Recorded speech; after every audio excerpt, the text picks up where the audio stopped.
প্রতিদিন পর্যাপ্ত জল পান করলে সুস্থ ও ফিট থাকা সম্ভব। জল শরীরকে হাইড্রেট রাখে এবং ময়লা দূর করতে সাহায্য করে।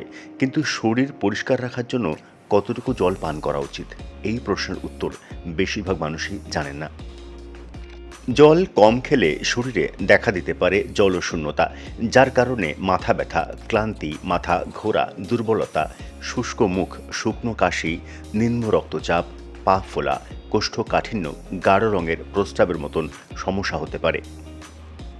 অন্যদিকে আপনি যদি খুব বেশি পরিমাণ জল পান করেন, তবে এটি অতিরিক্ত হাইড্রেশন অবস্থার কারণ হতে পারে, যার কারণে ঘন ঘন প্রস্রাব পাওয়া, শরীরে ইলেকট্রোলাইটের অভাব, বমি বমি ভাব, হাত পায়ের রং পরিবর্তন, পেশিতে খিঁচুনি, মাথা ব্যথা এবং ক্লান্তি অনুভূত হতে পারে।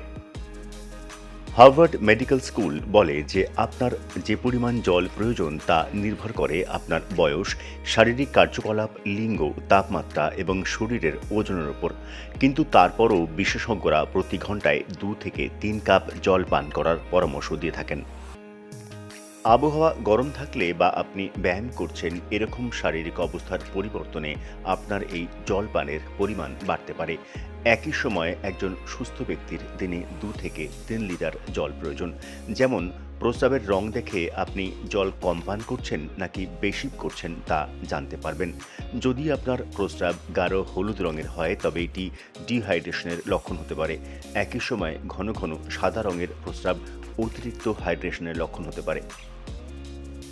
স্বাস্থ্য বিশেষজ্ঞদের মতে জল এমনই একটি পানীয় যা গোটা মানবদেহের ভারসাম্য ও সুস্থতার জন্য অত্যন্ত জরুরি। বিশুদ্ধ, স্বাস্থ্যকর ও পরিমিত জলপানি আমাদের শরীরকে রাখতে পারে সজীব ও তরতাজা। আশা করি এই পর্বটি আপনাদের ভালো লেগেছে। এরকম আরও ভিডিও পাওয়ার জন্য চ্যানেলটি সাবস্ক্রাইব করে রাখতে অনুরোধ করব। সবার আগে যে কোনো ভিডিও পাওয়ার জন্য বেল আইকনটি প্রেস করে রাখুন। নমস্কার, ধন্যবাদ।